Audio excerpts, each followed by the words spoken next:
सभी को नमस्ते। आज हम आप सभी का अपने YouTube चैनल में पुनः एक बार फिर से स्वागत है। देखिए, आज का टॉपिक है हमारा दशमलव भिन्ने। ये दशमलव डेसिमल फ्रैक्शंस, डेसिमल्स को सॉल्व करने के तरीके आज आपको बताएंगे। देखिए, ये दशमलव बहुत सारे कैलकुलेशन में यूज होता है, फिर वो चाहे मैथ्स में हो या फिर फिजिक्स में हो या फिर और किसी भी अदर एग्जाम में हो। इन दशमलव का बहुत ही ज़्यादा यूज होता है। तो मैं आपको आज बताने वाला हूँ कि दशमलव को किस तरीके से सॉल्व किया जाता है। तो उससे पहले इसकी कुछ बेसिक जानकारी है वो आप ले लीजिए। जैसे मान लेते हैं यहाँ पर यदि कोई संख्या लिखी है जैसे x बटे वाई, एक्स बटे वाई, तो ऊपर को कहते हैं हम लोग अंश। एक्स बटे वाई ऊपर को कहते हैं अंश और नीचे को कहते हैं हर।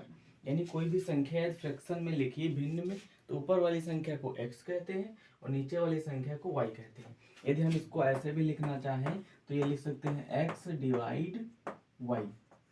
ठीक है, तो x डिवाइड y। अब जैसे मान लेते हैं कि बहुत सारा सिंपल तरीका होता है। जैसे ये कभी कभी संख्या ये लिखी होती है मिक्स्ड फ्रैक्शन में, यानी मिक्स्ड फ्रैक्शन में 7 राइट 8/2, जैसे ये लिखा हुआ है। तो इसको पहले हम लोग भिन्न में बनाएंगे। ये मिश्र भिन्न है, मिश्र भिन्न को पहले हम भिन्न में बनाएंगे। कैसे? 2 से 14, 14 8 22, तो ये कितना आ जाएगा 22/2। अब 22/2 को जब हम काटते हैं तो कितना आ जाता है 11। देखिए ये पूर्णतः कट गया, तो इसका मतलब क्या हुआ, ये दशमलव तक भाग नहीं जाएगा। लेकिन यहीं पर यदि और सारी कई संख्याएं ऐसी आ जाती हैं जिसमें हमको दशमलव तक भाग करना पड़ता है। जैसे मान लेते हैं यहाँ पर ये लिखा है 5 राइट 2, यहाँ पर 2 और फिर लिखा है 5। तो अब देखिए 2 5 जा 10, 10 है 5 15, 15/2।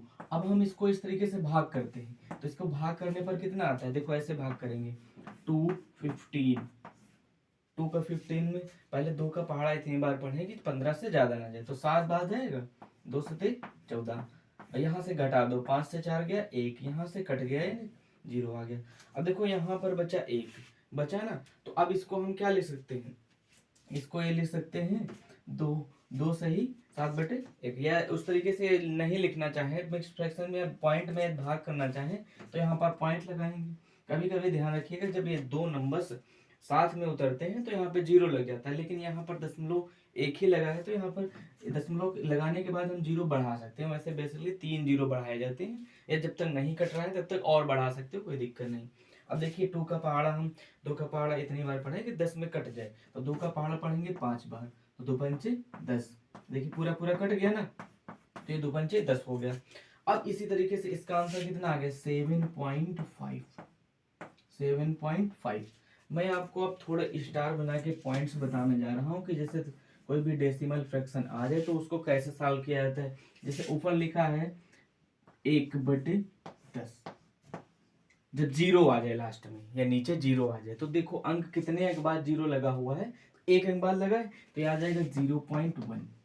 क्या आ जाएगा 0.1। यदि यहीं पर ये आ जाएगा 2/10।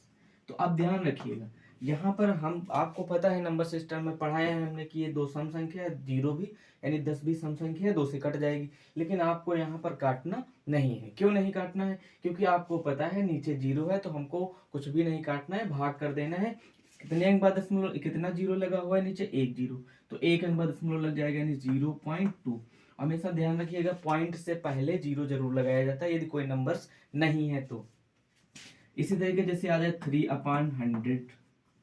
अब देखिए यहाँ पर 3 है और यहाँ पर नीचे कितने 0 है 2। अब इसका मतलब क्या हुआ, 3 में जब भाग करेंगे तब इसमें 2 अंक बाद दशमलव लगेगा जाके, यानी देखो 0.03। देखो 0.03, यहाँ पर 2 अंक बाद दशमलव हो गया। अभी इसी तरीके से जैसे आ जाए 4/100। अब आपको यहाँ पर भी ध्यान रखना है जब कभी भी 0 आ जाए तो यहाँ पर भी भाग नहीं करना है। कितने 0 हैं 2 0 हैं, यानी 2 अंक बाद दशमलव लगेगा जाके, तो क्या बन जाएगा 0.04।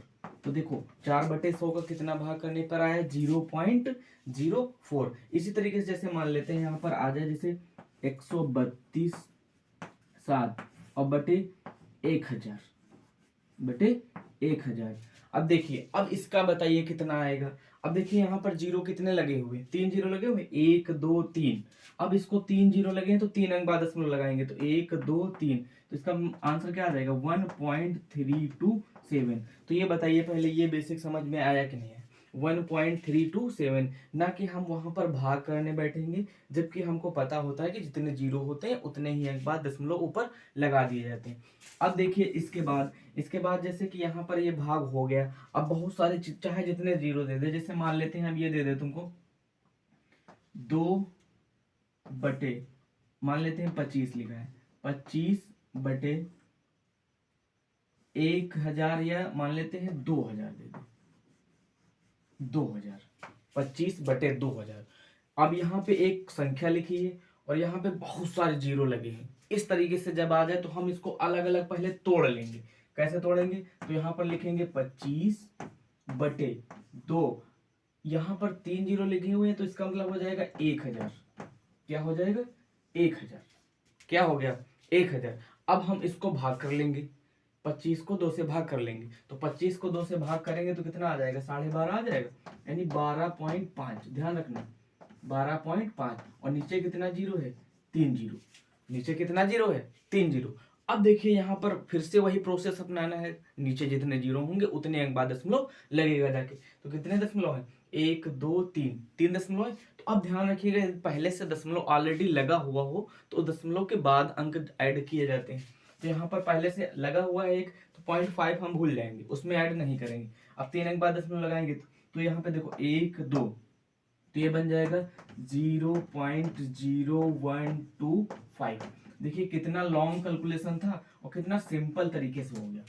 इस तरीके का सवाल जैसे 25/2000 है तो उसको हम 25/2 इंटू 1000 लिख लेंगे, और कोई भी कैलकुलेशन इसको पहले 25 को 2 से भाग कर लेंगे, 12.5 आ गया, और नीचे 1000 रखे रहेंगे। अभी इसी तरीके से जैसे मान लेते हैं आ जाए 35/5000। कितना आ गया? 35/5000। अब इसको भाग करना बड़ा मुश्किल लग रहा है, वो आपको पता है कि हमको 35 का पहाड़ा भी नहीं आता कि इसको काटे। फिर आप वही काम करिए, पहले इसको तोड़ दीजिए। क्या लिखोगे? 35/5 इंटू 1000। क्या लिखोगे? 35/5 इंटू 1000। अब इसको 5 से भाग कर दो, 7 बार कटेगा। अब ये बन जाएगा 7/1000। बन गया। ये माइंड में ही कैलकुलेशन करना है। 7/1000 जैसे ही बना तो अब आपको पता है तीन जीरो लगे हुए, तो 3 अंक बाद दशमलव लग जाएगा, यानी 0.007। इसका आंसर क्या आ गया? देखो 0.007। तो इस तरीके से आपके आंसर आते रहते हैं। अभी हमने आपको बताया कि दशमलव में कैसे सॉल्व किया जाता है जब कभी नीचे जीरो हो। इसके बाद देखिए अब मैं आपको बता रहा हूँ कि दशमलव का गुणा कैसे किया जाता है, दशमलव का भाग कैसे किया जाता है, दशमलव में जोड़ा कैसे जाता है, और दशमलव में घटाया कैसे जाता है। तो देखो यहाँ पर पहला नंबर पे क्वेश्चन है 1.5 इंटू 0.3। तो पहले जब कभी भी हमें गुणा करना पड़े तो हम पहले दशमलव को मान लेते हैं नगण्य, दशमलव नहीं है। क्या? दशमलव नहीं है। तो हम मान लेते हैं यहाँ पे लिखा है 15 और यहाँ पर लिखा है 3, तो 15 और 3 का गुणा करेंगे तो कितना आ जाएगा? 45। कितना आ जाएगा? 45। पहले मान लेते हैं गुणा करने पर कि दशमलव नहीं है, यानी इसका 15 थे, 45 आ गया। अब दशमलव काउंट होंगे, इसमें कितने अंक बाद था? 1 अंक बाद। इसमें कितने अंक बाद था? 1 अंक। यदि एक अंक दोनों को जोड़ देंगे, 1 अंक इसमें बाद था तो 1 अंक इसमें बाद था, यानी दशमलव 2 अंक बाद लगेगा। कितने अंक बाद लगेगा? 2 अंक बाद लगेगा। तो इसका आंसर क्या आएगा? 0.45। इसी तरीके से देखिए इसमें, देखिए जैसे मान लेते हैं यहाँ पे लिखा है 2.5 इंटू 25। अभी यहाँ हमने क्या बताया, जब कभी मल्टीप्लाई करना हो तो दशमलव को भूल जाओ। मान लेते हैं यहाँ पर दशमलव नगण्य है, तो अब देखो यहाँ 25 बचा, ये भी 25 बचा, क्योंकि दशमलव को हम नगण्य मान लें। अब 25 और 25 का गुणा कितना आता है? 625। कितना आता है? 625। अब देखिए इसमें तो दशमलव है नहीं, तो इसको हमें कोई आवश्यकता नहीं। अब इसमें कितने अंक बाद दशमलव? 1 अंक बाद, तो 1 अंक बाद ही दशमलव लगेगा, ये ध्यान रखिएगा। तो इसका आंसर कितना आ जाएगा? 62.5, यानी 62.5। सेम उसी प्रकार ये भी प्रोसेस करना है। यहाँ पर लिखा है 7.5 मल्टीप्लाई 0.02। तो क्या बताया था, जब कभी भी गुणा करना हो दशमलव में तो मान लेते हैं दशमलव को भूल गए हम कि दशमलव नहीं है, तो 75 लिखा है, और यहाँ पे मान लेते हैं 2, और 75 दूना कितना होता है? 150। कितना होता है? 150, यानी 150।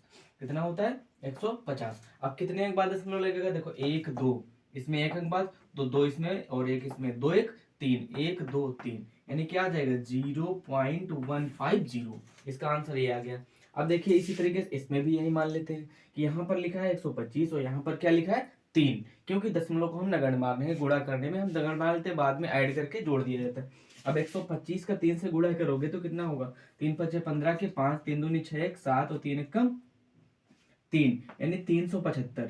कितना आया 375। अभी देखो यहाँ पर दशमलव के लिए 1 2 3, 3 अंक उधर हो गए, 4 5, यानी टोटल 5 अंक बाद दशमलव लगेगा जाके। लेकिन हमारे पास है कितने, 3 ही नंबर है, 1 2 3, तो 5 बनाने के लिए 0 बढ़ा लेंगे, 4 हो गया और ये 5 हो गया। अब यहाँ दशमलव लगा देंगे तो इसका आंसर कितना आ जाएगा 0.00375, ये इसका मल्टीप्लाई आ जाएगा। अभी देखिए जैसे अब इस तरीके से टॉपिक आता है तो गुणा वाले में ध्यान रखिएगा, पहले हम गुणा कर लेंगे, उसके बाद दशमलव को अपने अकॉर्डिंग लगा देंगे, कितने अंक बाद लगा हुआ है ऐड करके काउंट करके, वहां से हमेशा दाहिनी तरफ से दशमलव को काउंट किया जाता है, दशमलव दाहिनी तरफ से ही लिखाया जाता है। और फिर वहीं दाहिनी तरफ से यदि हम 0.6 लिखा है उसको सॉल्व करना है, यदि हम ऊपर से पॉइंट हटा रहे हैं तो जीरो नीचे की ओर बढ़ता है, ध्यान रखना। ऊपर से पॉइंट हटाएंगे तो नीचे की ओर जीरो बढ़ेगा, यानी बन जाएगा ये 6/10 बन जाएगा। क्या बन जाएगा 6/10। अब इसको सॉल्व कर लेते हैं, 2 3 6 और 2 5 10, इसका मतलब क्या है, इसका आंसर 3/5। क्या आ गया 3/5। तो अब इसी तरीके से देखिए इसमें देखिए, इसमें थोड़ा समझिएगा, यहाँ पर लिखा है 0.25 बटे 0.0125। यहाँ पर देखो, यहाँ से दशमलव हटाएंगे तो नीचे जीरो कितने बढ़ेंगे, 2। क्यों बढ़ेंगे, क्योंकि 2 अंक बाद है। कितना है 2 अंक बाद। अभी देखो बहुत बड़ा लग रहा है, बस 3 स्टेप में आंसर आ जाएगा। यहाँ दशमलव हटाओगे तो कितने जीरो बढ़ेंगे, 4, 1 2 3 4, 1 2 3 4, 4 अंक बाद लगेगा। अब देखो, अब ये 1 जीरो, ये जीरो इससे कट गया, ये जीरो इससे कट गया। अब देखो, अब ऊपर क्या बचा 25 और यहाँ पर बचा 125, 25 एक कम 25, 25 पंचे 125। अब देखियो ऊपर बचा 100 और नीचे कितना बचा 5 बचा, ऊपर 100 बचा नीचे 5। अब इसको काट दो, 5 दूना 10, तो कितना आ गया 20, 20 पंचे 100, यानी इसका आंसर कितना आ गया 20। तो इस तरीके से दशमलव ध्यान रखिएगा, दशमलव में यदि हमको हटाना है तो जीरो बढ़ता है, जैसे हम लोग भाग कर सकते हैं जीरो से वैसे बढ़ जाता है। यदि दशमलव अंश से हटाएंगे तो घाते जो जीरो होंगी हर में बढ़ेंगे, यदि हर से दशमलव हटाएंगे तो घाते अंश में बढ़ेंगे, तो ध्यान रखिए। अब इसी तरीके से आता है कैलकुलेशन को ऐड करने के लिए, ऐड करने के लिए दशमलव वाले जोड़, दशमलव के जोड़। तो दशमलव के जोड़ों को ऐड करने के लिए जैसे ये लिखा है तो हम पहले संख्या को ऊपर लिख लेते हैं, संख्या को ऊपर लिख लेते हैं 364। फिर यहाँ पर दशमलव नहीं लगा है तो दशमलव नहीं लगाएंगे, बाद में दशमलव के बाद जीरो लगा सकते हैं, कितने भी, उससे कोई फर्क नहीं पड़ता है, नहीं लगा हुआ है यहाँ पर, तो 364.2 आ जाएगा।